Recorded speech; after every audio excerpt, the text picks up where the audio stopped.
fuel, etc. The rest of that is used to make everything around you. Almost every product that you use as a human being is made from oil. If you look around, the paint on that wall, that's from oil. The makeup on some of the faces in here, that's from oil. The lipstick, the fingernail polish, the clothing that you're wearing, the shoes on your feet, every plastic product, 6,000 products is made from oil. The tires on your cars, every rubber product is made from oil. It is an extremely valuable product. We have the building block of society in our country.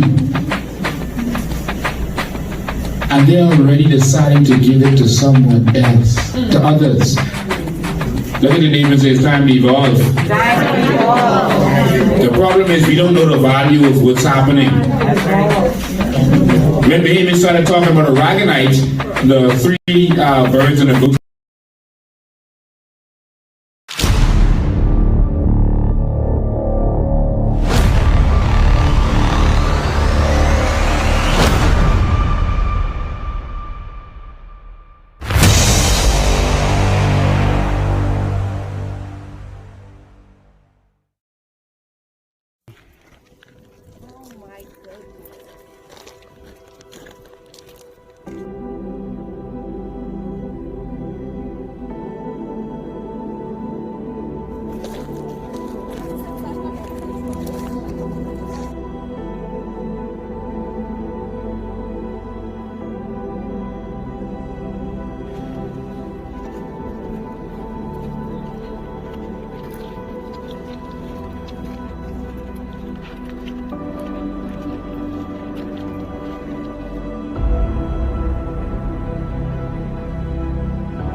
The most valuable commodity on Earth is not gold or silver, oil or diamonds. The most valuable commodity on Earth is land. Why? Because gold, silver, diamonds, and oil come from land. Every business takes place on land, but it's not just what is in or on the land that is so valuable. It is the land itself. In the 80s, while Bahamians were killing themselves to sell cocaine from Colombia, land pirates in the Bahamas were making far more money selling Bahamian dirt. Because our dirt is worth more than gold. Our dirt is the high grade. When you don't know the value of your natural, it can easily be taken away from you. Will you sell your birthright for a bowl of soup? This is nothing new. It has been happening for centuries.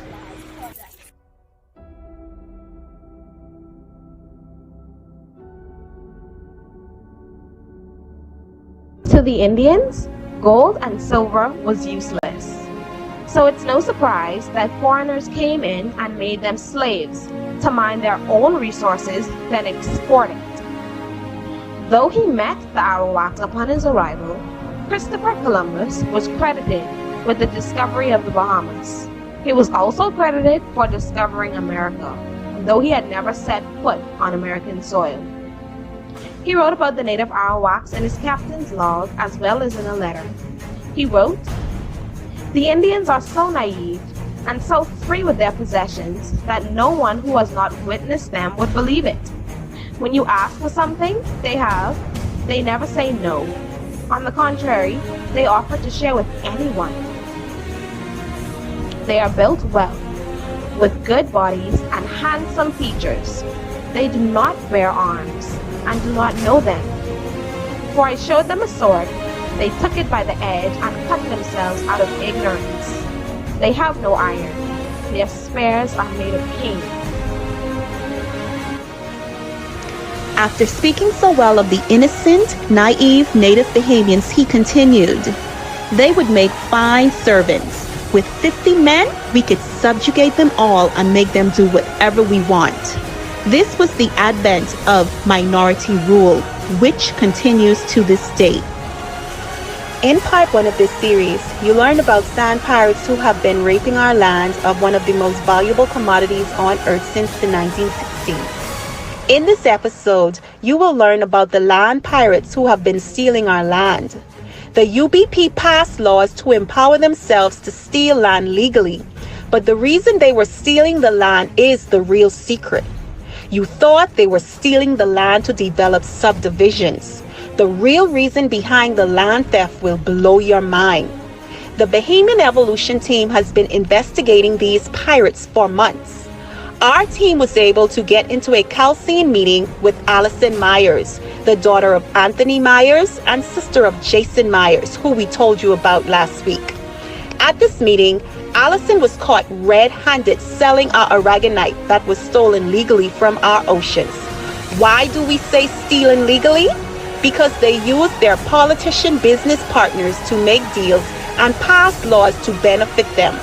So instead of giving them the aragonite for free, they let them pay a small token amount like $2 per metric ton, just so they can say that they got it ethically and legally. The problem is, corruption is not ethical. In this episode, we are going to show you never before seen documents that show the political connection and backdoor deals. And we will show how our government is constantly outsmarted by these pirates. Before we get started, we just want to inform you that last week's episode was removed from YouTube.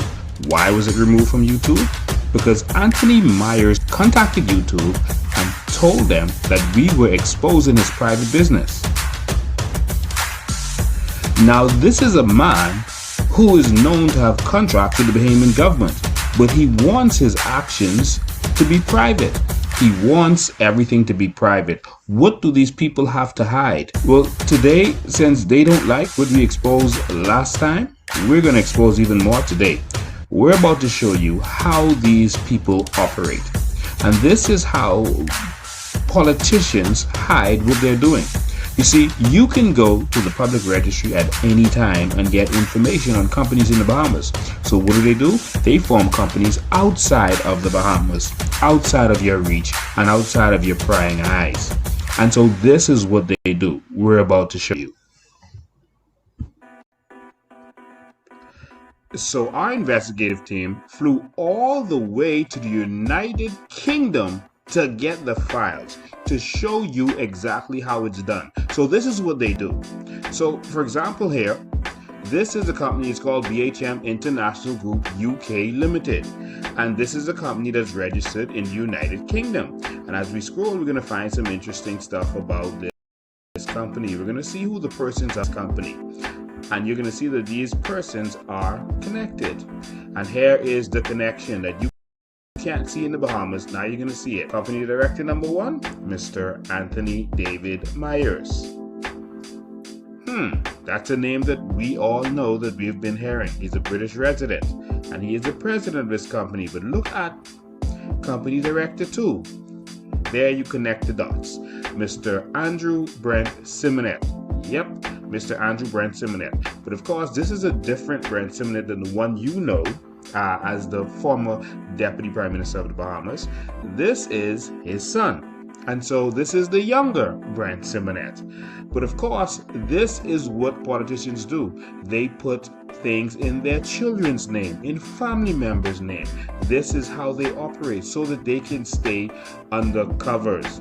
Of course, this is like a man who is about to get divorced and he doesn't want his wife to get the house, so he puts his house in his mama name.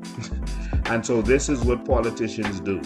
All right, and you can see other persons that are involved. You can see Mr. John Frederick Bethel, and that's the Bethel with 2 L's. So you know that's the money Bethel. And of course, Mr. Peter Newton, and this name, Mr. Craig Roland Simonet. This is the brother of Brent Simonet, of course. And of course, Mr. Ibrahim Saidi. And so this document also shows how much shares each person has, and it shows different companies that are involved with the shares, because what they do is they don't put the shares in their name, they put it in company names. Like Benelli Holdings has a certain amount of shares, Bethel Estates has a certain amount of shares, David Bryce Donald, who is not a director, has a certain amount of shares, Inglewood Investments. But watch this. Andrew Brent Simonet has shares, and look, the Simonet Group Limited has shares in this company. All right, and so this is how they're able to get advantage. Of course, we haven't found any exact corruption that these persons have done, but we're just saying that politicians are connected to big business people, and big business people are connected to politicians, and in a lot of cases, that's how they get what they want. That's how they sometimes get these sweetheart deals that no one else can get. Now, on to greater things. So our team, as we said, was able to access a Chaldean meeting. It was a presentation where they were trying to sell our aragonite. Hi everyone, this is Allison Myers and my colleague Harold McCurk, and we're from Chaldean Minerals and Materials. We're located in Gadsden, Alabama, and we harvest oolitic aragonite from the Bahamas. It's a renewable and sustainable resource that we use in agriculture as a liming agent, but it's much more than that. So we own the leasing rights for the oolitic aragonite for harvesting it in the Bahamas. We have a 500 square mile lease. And what we do is it's just naturally forms on the banks of the Bahamas, and we harvest it and move it up to Gadsden, Alabama, and also throughout the Midwest through both Trent and Lynn as well. Now, what she said is very interesting because this meeting took place in April 2020. Why is that interesting? Because the media reported that their family no longer has the lease to Ocean Key, but she is claiming that they still have this lease. And so this is very interesting. Maybe Ocean Key, the island itself, is gone, but maybe they still have the rights to mine in the ocean, and maybe they are mining somewhere in the ocean not far from there. That Ocean Key is our lease area, that 500 square mile lease area. The current reserves are about 1 to 2 billion metric tons, and we've calculated the renewal rate to be about 266,000 to 2.3 million metric tons a year. And over the entire Bahamas banks, that's even larger. You know, we have reserves of 50 to 100 billion metric tons and renewing at 14 to 120 million metric tons a year.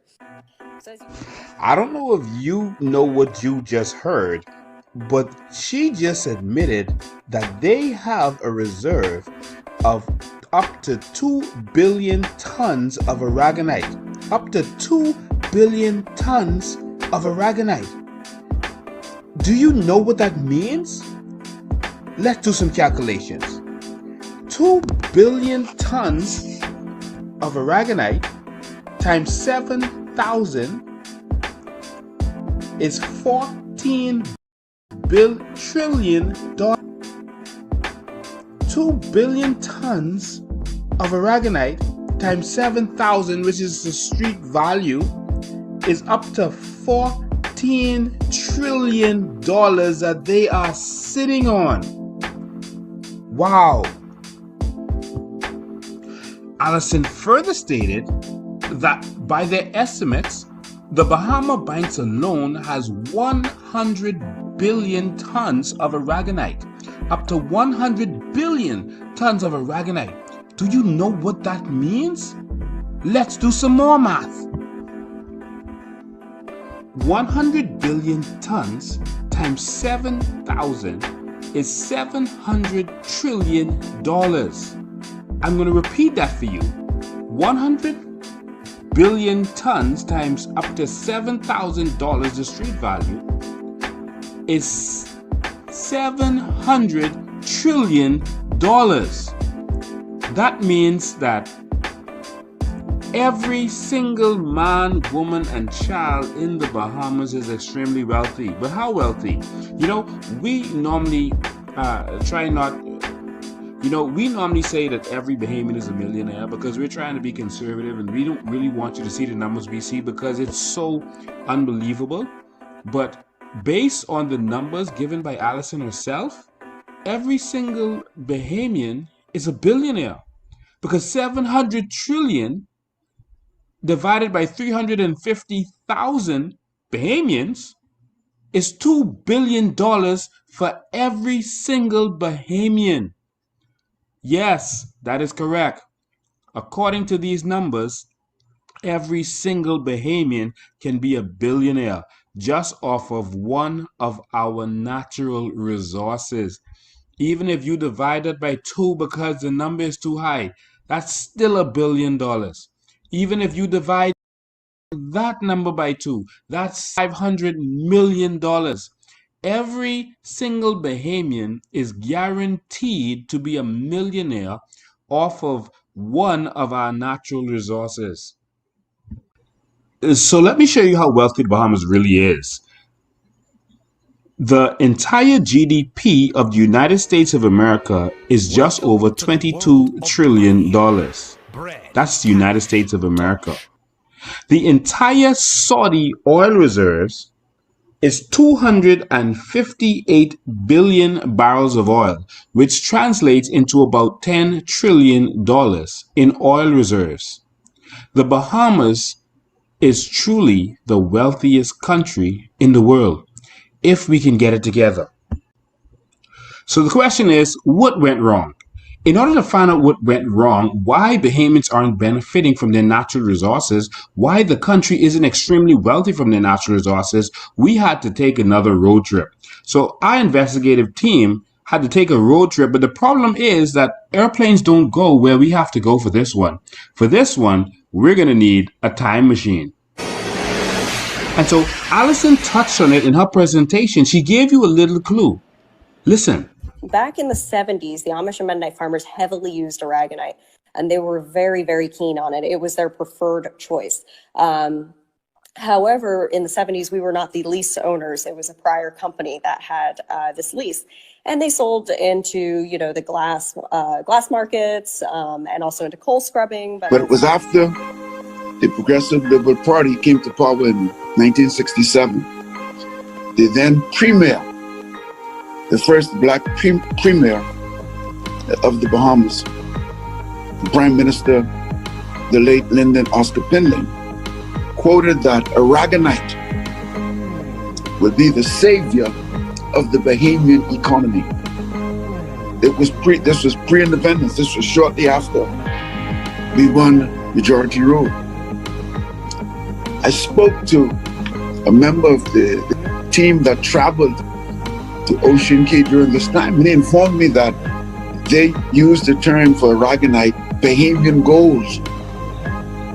And so the expectations were extremely high in terms of how Bahamians would benefit from the production of aragonite. However, that never happened. Why? All of our minds can go all over the place in terms of trying to figure out why. All of us have our own beliefs as to why.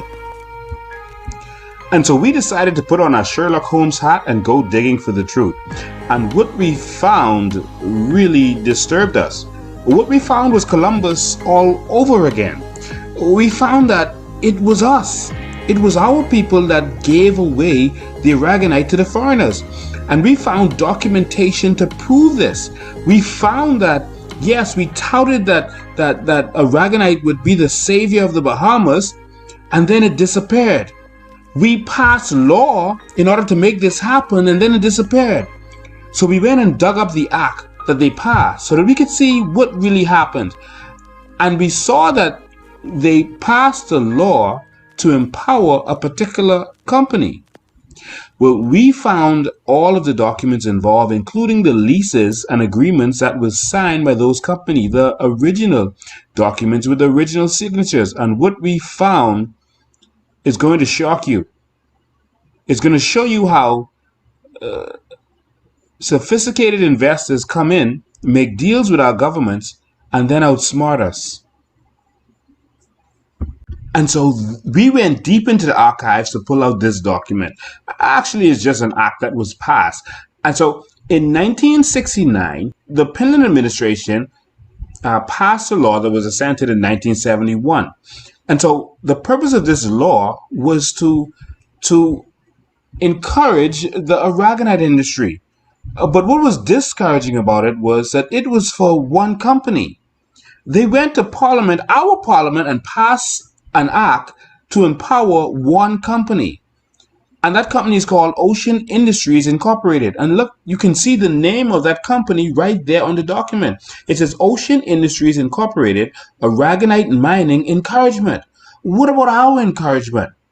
And so this says it's an act to encourage the mining by Ocean Industries Incorporated of calcareous deposits known as aragonite. And so this is for this company. What about us? What about us? And so this was supposed to be the savior of the Bahamas. And I'm going to speed through this quickly because I just want to show you a couple of things in this document. Then we're going to actually go to the actual document they signed. Look, they got exclusivity. Not only did they only give to this company, but they got exclusivity. And look here, all the rights and privileges hereby granted by the lessor to the tenant, as set forth above, are exclusive to the tenant and shall not be granted by the lessor to any other person. This is something else. It's like we pass laws to help others and not ourselves. And it says, though, and this is where the money for the Bahamas started to come in, and that's because they were supposed to pay royalties, and there was a fixed amount, there was a fixed base fee for royalties that they were supposed to pay, and it's these figures here. But these aren't big figures, so how could we tout this as the savior of the Bahamas?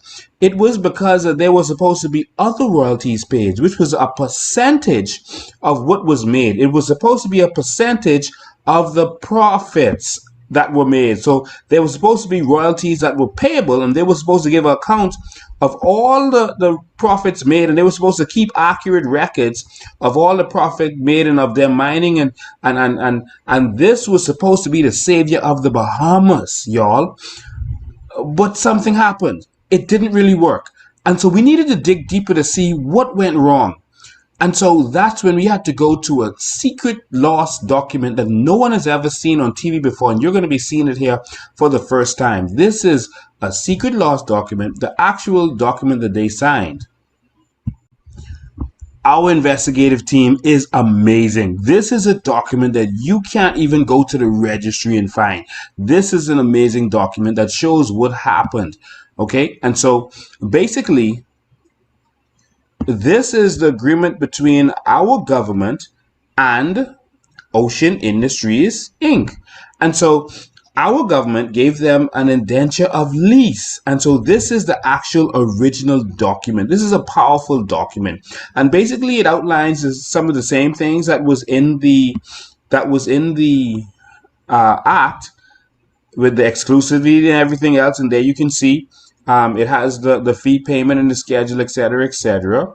But what's interesting about this is the signature page. I want you to pay close attention to who signed this document. Important. And this is what's going to help you to understand what really happened and what really has been going on. This is the signature page. And so you can see who signed it. So this is the government officials that signed. And so Francis Cummings, of course, that was the Governor General at the time. And of course, Jeffrey M. Thompson. He was the Minister of Development at the time in the Progressive Liberal Party. I think he passed away in 2008. But look who signed for this other company. Now pay close attention, because this document with these signatures have not been found for years and years and years. It's almost like they were trying to hide this. They didn't want you to see this. So people have seen the regular document, but not the one with signatures, and we're showing it to you for the first time. And so it was signed by Hans Vidar, and that's how you pronounce it. It's spelled V-I-D-E, but it's Hans Vidar is how you pronounce it. And so he is the president of this company. Look at his signature, Hans Vidar. All right. And the secretary also signed it, and that's Richard L. Knight. And so they're the ones who signed this document. And so, very interestingly, now, in order to understand what really happened, I have to take you to another document that we have not seen for a very long time and that persons didn't want you to see. Because what these guys did was something very peculiar, and it is how they were able to not even have to necessarily pay royalties. Watch this. Okay, now here's another ancient document. Y'all, the new Bahamian is a sharp Bahamian. They're not going to fall for the same old tricks that our forefathers fell for. Look at this. This is a document where Ocean Industries was given the lease to be able to make money from selling the aragonite they got from our ocean bed. What did they do? They went ahead and turned this over, their rights, to another company and started selling to this other company. Look, they made a deal, and they had an assignment deal with this other company called Ocean Trading Corporation. So pay close attention. Ocean Trading Corporation. This is the original document here. And when I say original, I mean a copy of the original, but this is it. This is not the ones with no signature that you may have seen. This is the document. And so here's the notary, etc., etc. But I'm going to go straight down. To the signature page on this one. All right, and so here's the signature page, and of course, this is the deal that's happening, and look at the deal. So it's Ocean Industries Inc., and you remember this signature from Hans Vidar. So here's the signature again, you remember it. And here is the secretary of Ocean Industries Inc. that got the deal with the Bahamas government, Richard L. Knight. So that's pretty straightforward, but look who signed for the other company. Wow! That's Hans J. Vidar again. And that's Richard Knight as the secretary of the other company. They are from both companies. They own both companies. So he is the president of this company and he's the secretary of that company. And so they are from both companies and they were selling to themselves. What were they really doing? So I'll explain to you what really happened here. What really happened is very easy to understand. Why would they do this? Why would they sell to themselves? Well, it's pretty simple. It's because they had a deal where they were supposed to pay a percentage of their profits. And so they were being charged 6 cents per metric ton at the time. And so they would have to pay a percentage of all of their profits. So what did they do? They have a company in Florida. Their other company is in Florida. So instead of selling to the public and selling to everyone else, they just sell to themselves. So if they have to pay the government 6 cents, if that's their cost, 6 cents per metric ton, then they sell to the other company for 6 cents a metric ton. And guess what? They made no profit. But then they're able through that other company to sell to as many companies as they want. And they can make all the profit they want and not have to actually pay to the Bahamian government. Oh my God. This is amazing. And this was supposed to be the savior of the Bahamas. And this is the first thing that happened. You see, we're giving you real investigative journalism here and investigative reporting.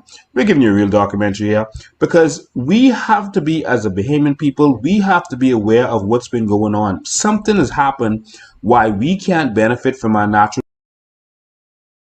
resources. And the worst part of this deal is certain rights. And they were allowed to sublease their rights to allow other people to even come in here and mine in our country. And it even started to list. See, they were able to, without the permission of the Bahamian government, the lessor, or the assigner, which is the other company, they were able to lease to any corporation organized or to be organized under the laws of any state of the United States of America. Oh my God. So our right to mine our aragonite at the time was given away to a foreign company. And that foreign company was able to sign an agreement in order to give it away to any company that was a U.S. company. Not Bahamians. We were out. We're not allowed to benefit from our own natural resources, but any company that's a U.S. company. And even listed some companies that it was going to allow to do it. Alpha Portland Cement Company, Dow Chemical Company, and all of these big companies. This is what has been happening in our country, and we've not been allowed to benefit. And it's time for this to stop. As Bahamians, we've been blocked out, and it's time for change.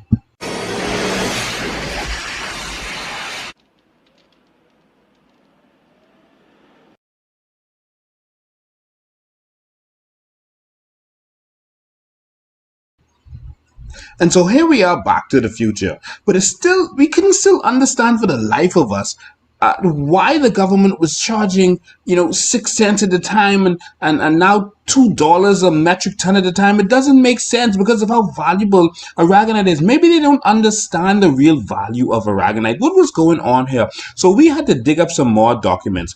And these documents are the actual documents these are the actual documents that actually permitted Ocean Key to be mined recently in 2010, and it allowed them to be mined for $2 a ton. And so for people who don't understand and didn't believe it, or didn't believe that the government would do something like this is the actual documentation. You can see it there for yourself. Now, what's interesting is another page and document in all of this. This is very interesting, and this is going to change the way you see in this whole thing. And so this document made it all make sense. This document is clear as day. It instructed them that the export of aragonite was only for the purpose of restoring beaches. That's it. They were to take the aragonite from the bottom of our oceans, and the purpose of it was to take it to another place and restore beaches with it. But you see, all of these companies way back then, you heard Allison say in the 70s, they were selling to this industry and that industry, and then that's before they were in there. And now they're doing it, and they're selling all these products, and everyone in between was selling all these different products. So maybe the government thought that this whole thing was just to get sand from the bottom of the ocean that we know as aragonite and restore other beaches. But the companies were taking them and doing other things with them. Maybe that is the case. And if that is the case, then maybe these companies are liable. This deserves a commission of inquiry, because this was supposed to be the savior of the Bahamas. This was supposed to be a really big deal, and it fell flat. And so what the first company did was they got us into the aragonite industry, and then they got us out of the aragonite industry right away. And now it seems like the government doesn't really know what's going on, because they're coming out and saying that there's no money in this industry. And maybe that's because they think there's no money in this industry. So maybe poor little Romy may feel that we can't be billionaires from this because they don't know the value of it. Or maybe they know the value and they're pretending not to know. Who knows? What I know we need is our Freedom of Information Act, because with all of this going on, I'm sure that someone in government, some smart person, should have been able to see all this, and they should have been able to stop whatever is going on. If that's what's going on, we need a serious change in this country right away. And so now that you get a better understanding of how these pirates work, from political associations, from political friendships and cronyism, to finding ways to not pay royalties, to finding ways to just pure abuse our natural resources, now it's time to talk about what we're here for. And that is our major natural resource, and that is land. Why is our land so important? It's not because of what's in the land, but the land itself. Our Bahama land is limestone, and limestone is one of the most important resources around the world. They use it to make so many things that this documentary would be too long to really cover all of them. But everything you can think about, from everything in construction to paint and toothpaste, they use for limestone for. And so you're going to see that there have been land grabs all over this country while you were sleeping, and you're going to now find out why.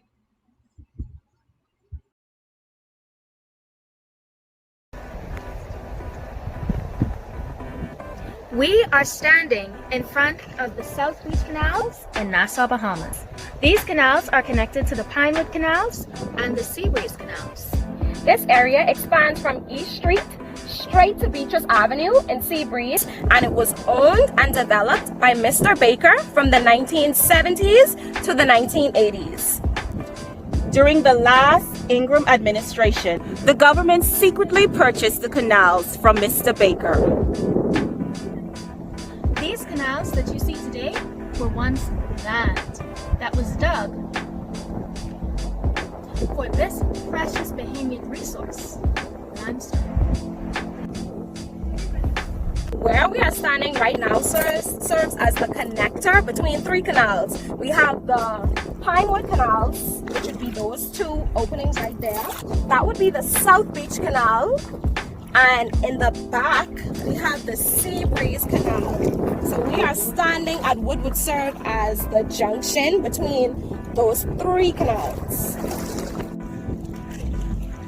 So right here where we're standing is in the back of Pinewood Gardens. This is a huge lake that's in the back of Pinewood Gardens and next to Seabreeze. And so this is where they dredge. This is where they made millions and millions and millions of dollars digging here. Now, when I was a young man growing up, we knew that at a certain time of day you had to go and hold the china closet, hold your dishes. Only the old people know what a china closet is, I think. But you had to hold your dishes because the earth would start to shake and rumble because they blew explosives here in order to dig this out. So they would blow dynamite and we would feel it all the way in Pinewood Gardens where we were growing up.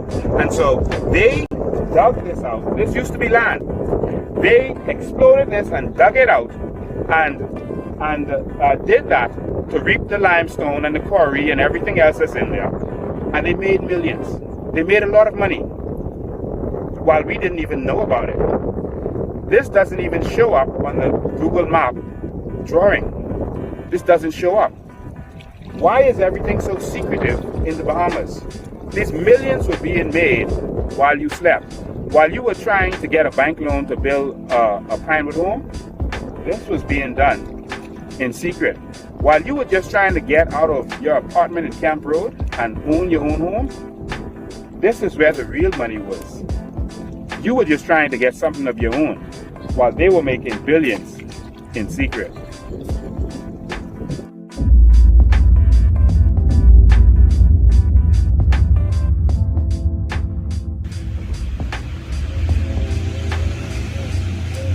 So I'm standing here in Pinewood Gardens in front of a home, and it's very peculiar that Pinewood Garden is known for being a swamp. That's what people think that Pinewood Gardens is. But little do they know that Pinewood Gardens was actually never a swamp. It was actually highland. It was hilly properties in the back of Pinewood Gardens. And that's why it was so attractive for some developers who wanted to come in and develop Pinewood Gardens. Hey, Mr. Taylor, how long were you living in the Pinewood Gardens area? I moved into Pinewood in 1979. When I moved into this area, it was like 95% bush, no paved road, no telephone. Pinewood used to have a lot of hills, property hills that is, or hill property, however you want to call it. And the developers, they came in and they just cut down all the hills, all. That's something like this day I still don't understand. So Pinewood Gardens was not a swamp when you moved here? No. Wow. And so when you came here, you watched the excavation going on? Oh yes. I had to see it because remember when I moved in, it was just bushes. Wow. And tell us a little bit about the canals in the back of Pinewood and South Beach.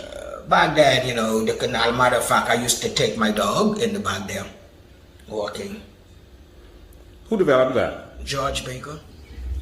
And so as you can see, this house is on top of a hill. And this hill is probably about maybe 4 feet high. That is how high this is. This is covering most of my body. This is 4 feet high. And this is even lower than Pinewood originally was. They cut down from where you see this house is all the way down here. They cut down probably about 6, 7, 8 feet of the land and took it all as quarry. And so if you actually do the measurements to see all of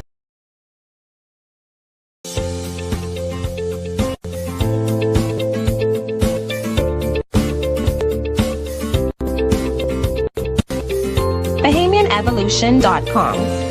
Welcome to the New Bahamas. This is a Bahamas where our people are being truthfully informed on everything that this territory has to offer. We are rising up and speaking truth. We have been exposed to the plethora of opportunities for we can provide, and we are committed to the thorough investigation of such opportunities. We know that the Bahamas is the wealthiest nation on this earth, and it is time that Bahamians learn the power of this land gifted to us by God. In this video, we investigate the Bahamas' most valuable asset, sand. Some of us think of it as a complementary ingredient to the perfect beach day. Yet, those seemingly insignificant grains of sand surround our daily lives. Sand is the third most used resource in the world, third only to water and air. We use it even more than oil. We use it to make food, wine, toothpaste, glass, computer chips, breast implant, plastics. The most prominent use of sand is construction, skyscraper and glass window.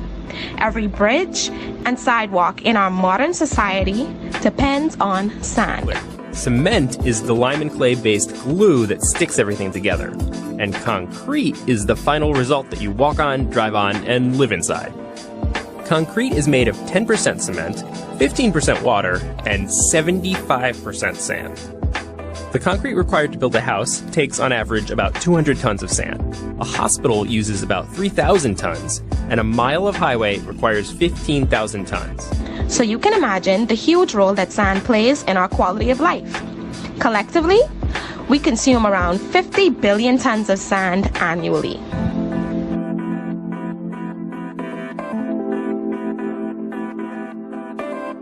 The market for sand is huge, and the aggregate industry is booming.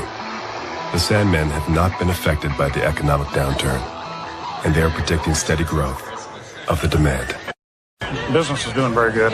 I think it is going to grow in the future, and the reason for it is people still traveling down the roads. They got to be replaced. Bridges have to be replaced. People still want to have nice houses, office buildings.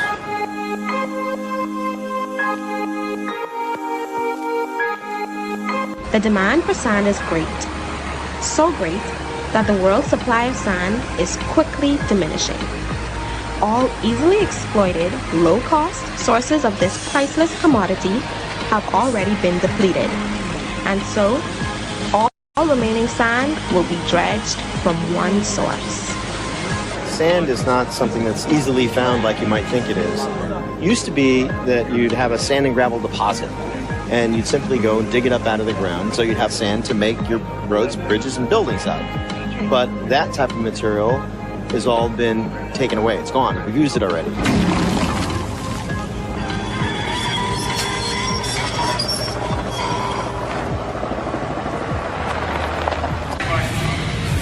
From now on, most of the sand required to satisfy our bloated appetite will be found beneath the ocean.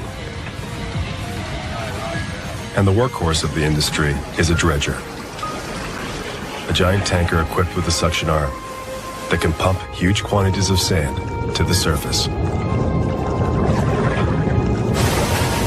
And so if the new source of aragonite is going to be the ocean, what better place to mine it than the Bahamas? The government of the Bahamas has done studies, and they have determined that there is no economic opportunity for aragonite in the Bahamas.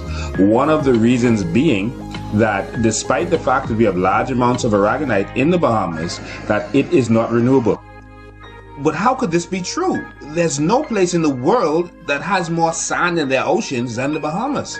And the Bahamas is known for the purest type of aragonite. However, the government have done their studies, and this is what they have to say. Very careful about how we manage it. And we also have to be very careful about the policies that we put in place for the extraction and utilization of it. So we're not saying that it can't be utilized. We're saying that we have to make sure that the policies are in place such that, because there's very little wiggle room. So even though it's found throughout the Bahamas, even though there are large deposits of them, we still need to understand in terms of the total sand budget what's happened with this, how it's being formed, where it's going. What we can see from the studies thus far is that the Bahamas can definitely earn more royalties, but it will not make everybody a billionaire. What is most interesting about this interview is that the minister is speaking as if aragonite is not already being mined in the Bahamas, as if we don't already have years of experience in this field. The fact of the matter is, aragonite has been mined in the Bahamas since the 1960s.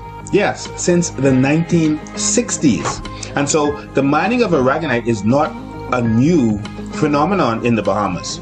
We know exactly where the aragonite is. We know exactly the economic impact of the aragonite. Nonetheless, 3 months later, this is what he had to say. I think there's about a dozen sites throughout the Bahamas to determine the amount of aragonite throughout the Bahamas and to determine how fast the aragonite is precipitating, because aragonite is a form of calcium carbonate or a source of calcium carbonate that precipitates out of the ocean. So you have studies that, and what those studies determine is that the quantities are vast, but different locations throughout the Bahamas have different precipitation rates or different rates of formation. And those rates of formation vary between 100 and 2,000 years. Environment Minister Ramon Ferreira cautioning government from pursuing aragonite as an additional revenue stream for the country, as he said the process would not be able to mature during this lifetime. Through a lease with Sandy Key Development Company to mine aragonite off Ocean Key near Bimini, the government reaps a royalty of about $2 per metric ton. Some have long believed the country could make much more. During his budget debate contribution, Ferreira said the venture may not be as advantageous as one might think. Because of the length of time it takes to make 1 grain of aragonite, the mining of aragonite is not sustainable in human lifetime. What does that mean? That means that I'm betting that nobody in this honorable chamber or within the sound of my voice is going to live to see 100 years. And I'm pretty sure that you won't live to see 2090, and I'm almost certain that you won't live to see 2000. The point I'm really making is that this is the vast resource. There's a lot we don't know. It took a long time to accumulate, and we need to approach it cautiously. Because we mined Ocean Key for 40 years, and it has not recovered. As a matter of fact, the substrate, the ground, the bottom, seabed, characterized by anything but aragonite in that area. And that tells you, based on the science that we know, carbon data that we did, that it's not recoverable in human lifetime. So we need to be very careful. That's the point I'm making, because once it's gone, it's gone. And so after 3 months of study, the Ministry of Environment has come to the conclusion that we have lots of aragonite in the Bahamas, but the industry is not doable because aragonite is not renewable, because it takes up to 2,000 years for 1 grain of sand to be formed. Yes, that's what he said, up to 2,000 years for 1 grain of sand to be formed. He further went into the media and equivocally stated that the aragonite industry in the Bahamas is only worth $2.5 million. Yet the entire aragonite industry in the Bahamas is only worth $2.5 million. This leaves well-thinking Bahamians to have to wonder, is there something that the government is trying to hide? Is there someone that the government is trying to hide it for? Because if the industry is only worth $2.5 million, then why have people been mining aragonite since the 1960s and heavily commercially for the last 40 years? Why has that been if there's no money in it? Mining aragonite is an expensive endeavor, so why would someone spend the kinds of money they do to dredge if it's only worth $2.5 million? And that caused our investigative team to start digging. And so we started dredging for the truth. And boy, did we find the truth. And so we became very curious about what the Minister of Environment might have been hiding. And so the first thing we wanted to do was to follow the money. And the first thing we had to find out was, who was it that was digging aragonite in the Bahamas all this time? And where was our aragonite going? It's a good question. When aragonite leaves the Bahamas, where does it go and what happens with it? So in our investigations, we found out that persons only paid about $2 a metric ton. A metric ton is about 2,204 pounds. So they paid about $2 for a metric ton of aragonite, of sand. And we wanted to know, where was this sand going? Was this going to fill up beaches in Florida? What were they doing with our sand? What we found will blow your mind.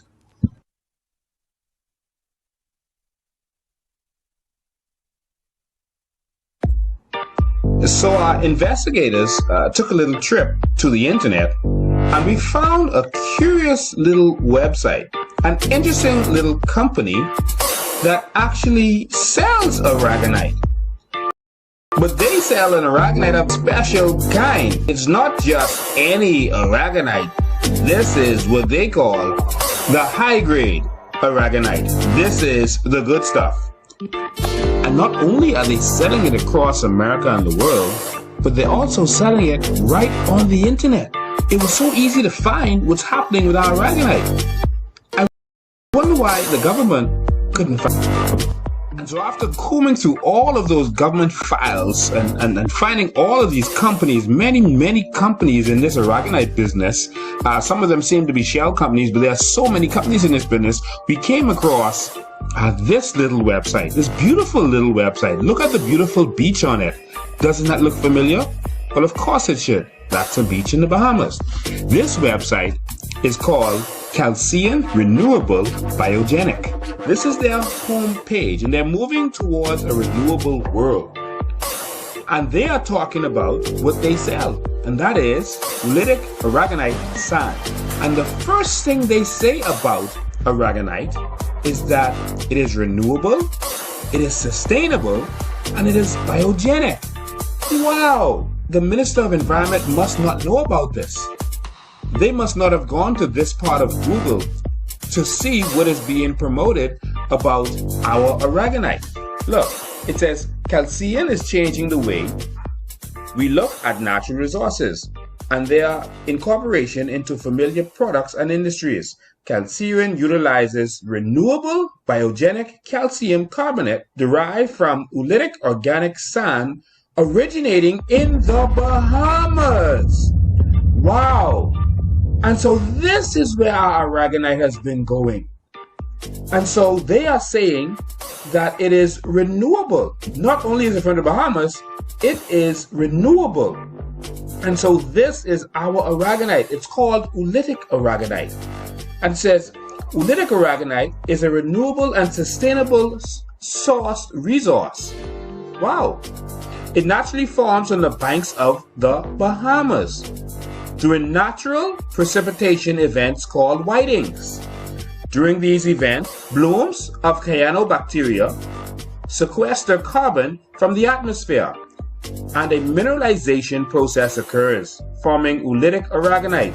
So they're saying that we have lots of aragonite, and not only do we have lots of aragonite, it's renewable.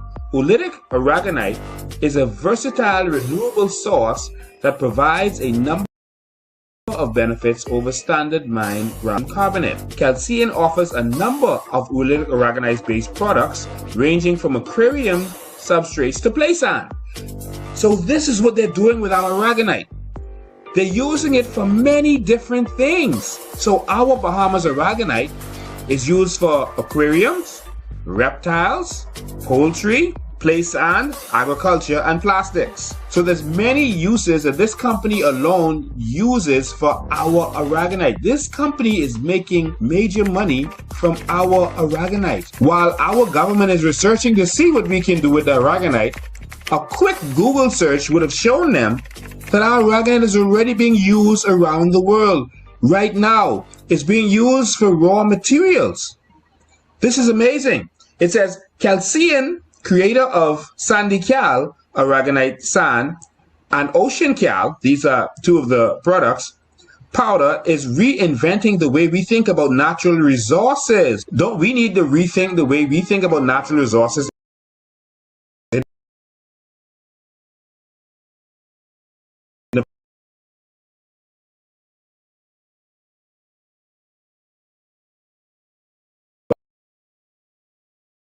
Bahamas, and their incorporation into familiar products. And so this website, and as I scroll this website, I found even more interesting stuff. Like over here, I went to the blog page.